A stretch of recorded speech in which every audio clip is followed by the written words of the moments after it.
मित्रांनो, साधी माणसे या मालिकेच्या आजच्या भागामध्ये सत्या विचार करत असतो, ही मीरा नेमकी कुठे गेली असेल. तेवढ्यातच त्याला बाथरूममधून कपडे धुण्याचा आवाज येतो, म्हणून तो तेथे जातो.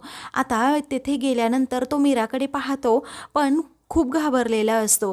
त्याचवेळी आता मीरा रागातच त्याच्याकडे तिरक्या नजरेने पाहते, तर सत्या आता अजूनच घाबरतो. मग आता मीरा नेमका त्याचा शर्ट घेते आणि जोराजोरात तो आपटू लागते.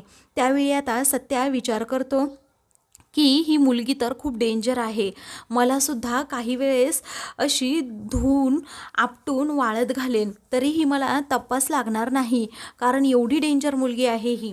असं म्हणून तो आता खूप वेळ तिच्याकडे पाहत राहतो.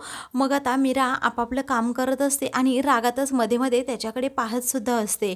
काही वेळानंतर सत्या आता बाथरूममध्ये जातो आणि तेथे असणारं पाणी त्याचबरोबर टब घेऊन तेथून जातो. त्यावेळी आता मीरा ही त्याच्याकडे पाहतच राहते आणि गालातल्या गालात हसते. तर आता दुसरीकडे पंकजला खूपच भूक लागलेली असते. शेजारी एक वडापावचा स्टॉल असतो, तेथे एक माणूस वडापाव खात असतो. पंकज हा सारखा सारखा त्याच्याकडे पाहत असतो. त्याला समजत नसतं नक्की काय करावं ते. काही वेळानंतर आता पंकज म्हणतो, पण काहीतरी काम करायला तर हवं. तेथून शेजारूनच एक काकू चाललेल्या असतात, त्यांच्या हातात 2 मोठ्या पिशव्या असतात. म्हणून आता पंकज तेथे जात विचारतो, काकू मी तुम्हाला मदत करू का? फक्त 100 रुपये द्या मला. घरापर्यंत त्या पिशव्या पोहोचवतो. परंतु आता त्या काकू म्हणतात नको. मग आता पंकज मोठ्याने ओरडतो, 75 रुपये पण चालतील.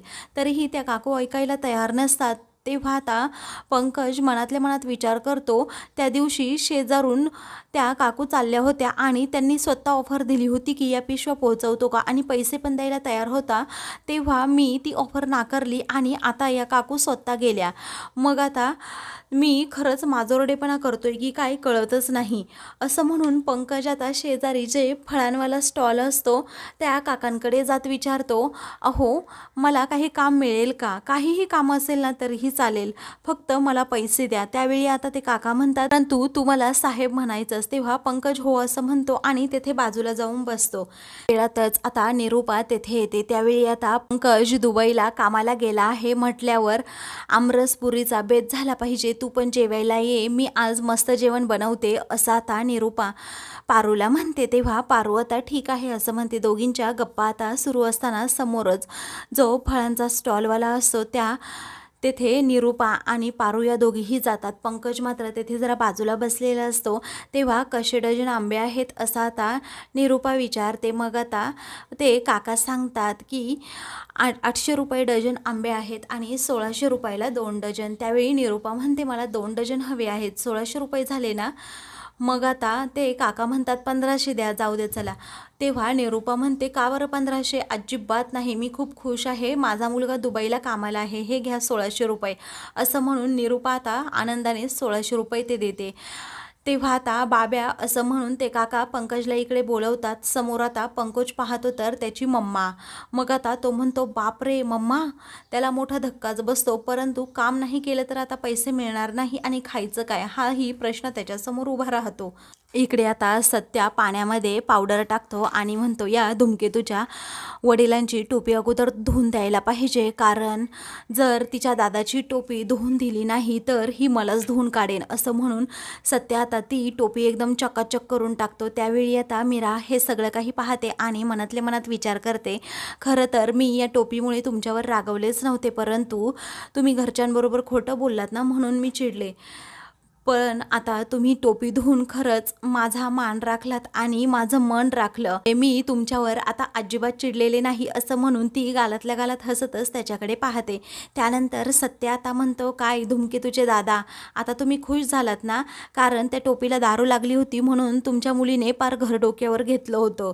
आता ठीक आहात ना तुम्ही? असं म्हणून आता तो म्हणतो आशीर्वाद देताय का? द्या द्या आशीर्वाद द्या. तेव्हा मीरा आता त्याच्याकडे कौतुकाने पाहते. तर आता दुसरीकडे ते काका पंकजला ती पेटी उचलायला सांगतात तेव्हा पंकज आता पैशांसाठी गुपचूप ती पेटी उचलतो आणि निरूपाच्या पटकन पुढे जाऊन ती पेटी रिक्षामध्ये ठेवत असतो. तर इकडे आता रवी हा शांतपणे बसलेला असतो आणि गालातल्या गालात हसत असतो. तेव्हा मीरा तेथे जाते आणि विचारते, काय हो रवी भाऊजी, तुम्हाला कुणाची आठवण येते का, म्हणजे एखाद्या स्पेशल माणसाची? त्यावेळी आता रवी म्हणतो, नाही, माझं एकच स्पेशल ध्येय आहे, ते म्हणजे माझं काम, आणि मला हे असं कुकिंग शिकायचं होतं ना. त्यावेळी आता मीरा म्हणते, हो तुमचं बरोबर आहे, परंतु तुम्ही कुठेतरी नोकरी करू शकता किंवा स्वतःचं हॉटेल देखील काढू शकता ना.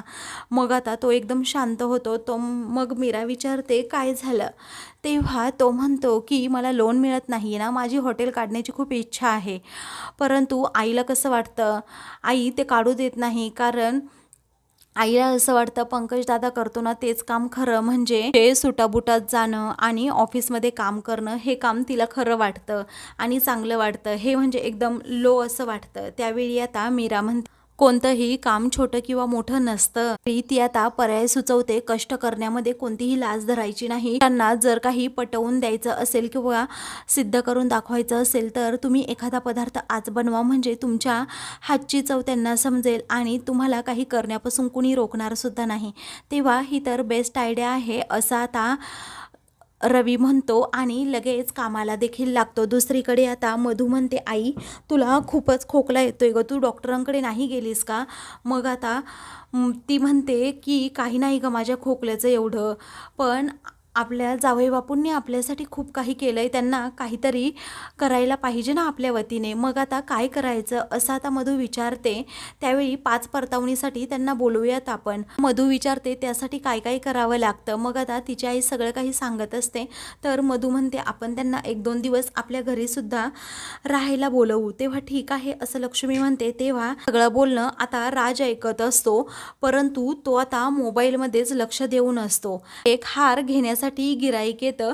त्यावेळी आता त्या गिराईकाला हार देण्यासाठी मधू नेमकी राजला सांगते. तेव्हा राज हा खूपच चिडतो आणि म्हणतो, कुणी पाहिलं तर माझ्यावर हसतील, मी हे काहीच देऊ शकत नाही आहे. त्यावेळी आता मधू म्हणते, या पैशांमुळे आपल्या 2 वेळचं घर चालतं, जेवायला मिळतं, तुला कळतं की नाही काही? तरीही राज आता ऐकायलाच तयार नसतो. म्हणतो, काय कटकट आहे तुमची? मग आता त्या पनवतीला अजिबात घरी जेवायला बोलवायचं नाही, कारण तो आला तर महिन्याभराचं राशन खाऊन टाकेन, असा आता राज हा सत्याबद्दल बोलत असतो. त्यावेळी आता लक्ष्मी ही खूपच चिडते आणि म्हणते, तुला लाज वाटते का जावईन बापूंबद्दल असं बोलायला? आता राजला ती चांगलीच सुनावते. तर आता दुसरीकडे रवी आता काहीतरी पदार्थ बनवत असतो. मग आता मीरा देखील त्याला मदत करत असते. तेवढ्यातच निरूपा तेथे येते आणि आंब्याची पेटी कुठे ठेवू असं आता तो रिक्षावाला मागून येत विचारतो. त्यावेळी आता निरूपा म्हणते, ठेव तिथे. आणि तुझे पैसे किती झाले रे? त्यावेळी आता तो म्हणतो, माझे 55 रुपये झाले. मग आता ती खूपच चिडते आणि म्हणते, एवढे पैसे घेतोस का तू? त्यावेळी आता तो म्हणतो, हो मी एवढे पैसे घेतोच, आणि 20 रुपये आंब्याची पेटी उचलायची सुद्धा झाली आहेत. मग आता ती रागातच म्हणते, मगाशी सुद्धा पैसे दिले आणि आत्तासुद्धा, आता मी जेवढे देते ना तेवढेच घे गुपचूप, असं म्हणून ती आता चिडते. त्यावेळी आता तो म्हणतो की कसले गिराईक भेटतात ना कधी कधी कळतच नाही आहे, असं म्हणून तो निरूपा देईल आता तेवढे पैसे गुपचूप घेतो आणि तेथून जातो. त्यावेळी आता निरूपाचं लक्ष हे पुढं जातं. तर आता रवी काम करत असतो म्हणून आता ती खूपच चिडते आणि विचारते की रवी इकडे गुपचूप. त्यावेळी आता रवी म्हणतो, थांब आई, अगं थोडंसं काम राहिलंय. मग आता ती म्हणते, इकडे येतोस की नाही? मग आता रवी गुपचूप पुढे जातो. तेव्हा माझ्या मुलाला तू काम करायला लावतेस का? तुला लाज नाही वाटत का? असं म्हणून निरूपा आता नको ते मीराला बोलते. त्यावेळी आता रवी सत्य सांगण्याचा प्रयत्न करतो, परंतु आता निरूपा ऐकायला तयारच नसते. आता निरूपा ते काय म्हणतायत हे ऐकायला तयारच नसते. ती मीराचा सतत अपमान करते आणि तिला म्हणते, इकडे पुढे ये आणि अगोदर ती आंब्याची जी पेटी आहे ना ती तिकडे आतमध्ये ठेव. आता मीरा गुपचूप तेथे येते आणि म्हणते की मला ही आंब्याची पेटी उचलत नाही. ती उचलण्याचा खूप प्रयत्न करते. रवी आता तिला मदत करण्याचा प्रयत्न करतो, परंतु निरूपा आता म्हणते, मी मदत तुला अजिबात तिला करू देणार नाही, तू मागे हो अगोदर. नाईलाजाने आता त्याला मागे व्हावं लागतं. तर आता निरूपा ही तिच्याकडे पाहतच राहते की आता ही आंब्याची पेटी कशी उचलतीये म्हणून. तर सत्या तेथे येतो आणि मीराला मदत करतो. ते पाहून निरूपा म्हणते, थांब तिथे, ए पनवती थांब. मग आता सत्या तेथेच थांबतो. त्यावेळी आता मीराला निरूपा म्हणते, पटकन साखर घेऊन ये. त्यावेळी आता मीरा पटकन साखर घेऊन येते आणि निरूपाकडे देते. तेव्हा निरूपा म्हणते, ह्या आंब्याच्या रसाच्या अगोदर तू काय कर, तू ही साखर खा. तेव्हा पारू म्हणते, कसली ग? मग आता याचं नामकरण झालं आहे, नवीन नाव ठेवलं आहे या सत्याचं, पनवतीचं. तेव्हा काय नाव ठेवलंय असं आता निरूपाला पारू विचारते. तेव्हा तो त्याच्या तोंडाने सांगेल काय नाव ठेवलंय असं आता निरूपा म्हणते. तर सत्या म्हणतो, नालायक. आता हे ऐकताच इकडे रवी आणि मीराला खूप वाईट वाटतं आणि सत्याला देखील. निरूपा मात्र स्वतःच्याच तोऱ्यात असते. तर आता मित्रांनो, पुढील भागामध्ये मधू ही मीराला कॉल करून म्हणते, अगं 5 परतावणीसाठी तुम्ही इकडे या. तेव्हा ठीक आहे असं मीरा म्हणते. मग आता मुलीच्या नावापुढे आईचं नावसुद्धा लावतात असं मधू काहीतरी सांगत असते. तर मीरा ते सगळं ऐकून म्हणत असते. त्यावेळी आता सत्याला काहीतरी सुचतं. त्यामुळे आता तो लगेच नालायक निरूपा गायकवाड अशी पाटी करून घेतो. त्यानंतर आता हे कुरिअरवाला येतो आणि निरूपाला बाहेर बोलवून म्हणतो, हे पहा तुमच्या नावाची काय पाटी आहे. निरूपा आता त्या पाटीवरचं नाव वाचते, नालायक निरूपा गायकवाड. तेव्हा तिला आता खूप राग येतो. तर सत्याने चांगलीच आता निरूपाची खोड मोडलेली असते. अशाच मालिकेंचे पुढील भाग पाहण्यासाठी चॅनलला सबस्क्राईब करा.